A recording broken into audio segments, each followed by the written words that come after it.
I'd rather tell this story about that it was like happened a couple months ago where I was traveling with my dog on a plane. My dog's name is Mouse. Hmm. She's like, you've met her. She's like 10 pounds. She's like a Chihuahua mix. Yeah.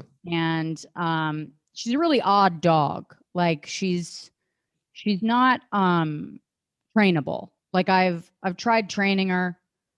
Uh she doesn't follow the rules. Even the trainer was like, I've never seen a dog like this. I don't know if she's brave or terrified. And it sort of feels like she changes her mood a lot. And so she's very unpredictable. Like anything that you think she's gonna do something totally different. Um, so I took her on the road with me to San Diego. And I was like, she wasn't, she was really bad with potty training. And I was like, I'm going to take her on the road with me because I know my husband is just going to let her piss all over the house. So we're going to figure this out this weekend. I'm going to be on top of this. And when I'm not on stage, I'm going to be focused on where she's pissing and like, I'm just going to be taking her out constantly. So we did that and she was great. She was really good. She did decide on this trip that she was going to not eat dog food. She was like, I don't eat dog food anymore. I eat people food. And so I would have to, she went on a hunger strike. And when I would go out to restaurants, I would order her like a little chicken and rice. And I would just put that on a little plate and put it under the table and she would eat people food.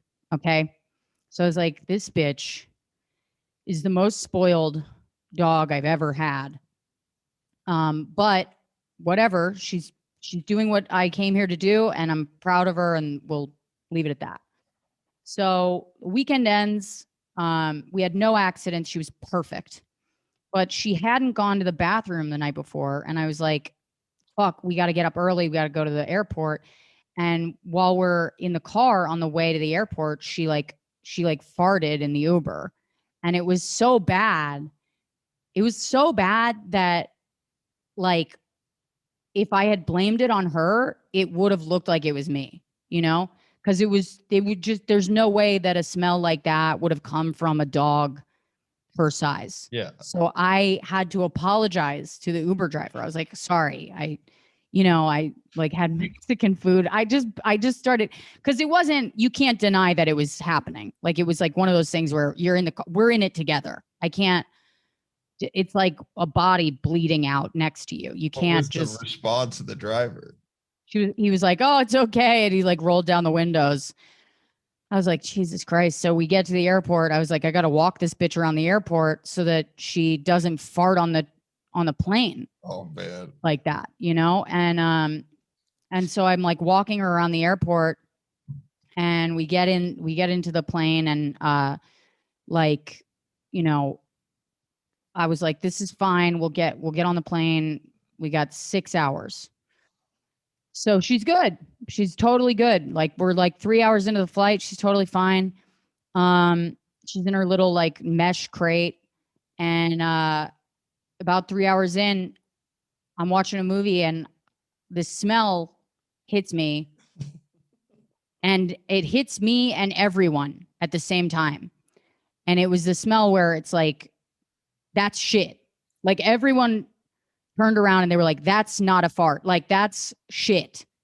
You know what I mean? Because a fart will like crescendo. Like it'll like, there's like a build. You know what I mean? Where it's like you kind of smell it and you're like, Jesus. And then it dies out. A shit will hit you like a fucking freight train. Yeah. And it keeps hitting you. And it keeps hitting. It just keeps hitting. And it doesn't let up. So the second that it happened, people turned around in their seats. Like they were like they like turned around like I had kicked them in the back. And in first class too. This was not in first class. Oh, no, that would have been so much better too. No, it was in Comfort Plus, which is the poor man's first class. Yeah. So I grabbed the carrier and I run to the bathroom. I open it up. She is covered in shit. The carrier is covered in shit. And I'm talking diarrhea everywhere, all over it, in the mesh, all over her body, on the leash, on her bowl, on the fucking toys, and in the sheepskin blanket that's on the bottom, just everywhere. Oh God, it just made me like shit. I'm like, and I'm now I have the job of cleaning this up with no cleaning supplies in a bathroom that's the size of a fucking Kleenex box. And I was like, I should be able to throw my dog away. Like I should be able to put her in the toilet and flush her out the back of the plane. This is the closest I've ever been to throwing up on this podcast. It's just so like fucking gross. I'm telling you, I was dying. And I'm like, okay. So I grabbed, I was like, there's got to be Purell wipes. So I grabbed Purell wipes. I start wiping down the inside of the crate. I start shoving her shit covered belongings in the trash. And, you know, the trash can is like, you got to like, I had to like roll it up to like shove it down there. And then I had to like cover it with paper towels to like mitigate some of the smell. I'm trying not to get shit all over the fucking, like in the sink, you know, because the sink just fills up with water and then you got to like drain it out. So I was like, what the, and the water is not, there's not a lot of water. You got to keep in mind, you might as well be spitting on your fucking hand. Yeah, you press it down and then 5 seconds later it stops.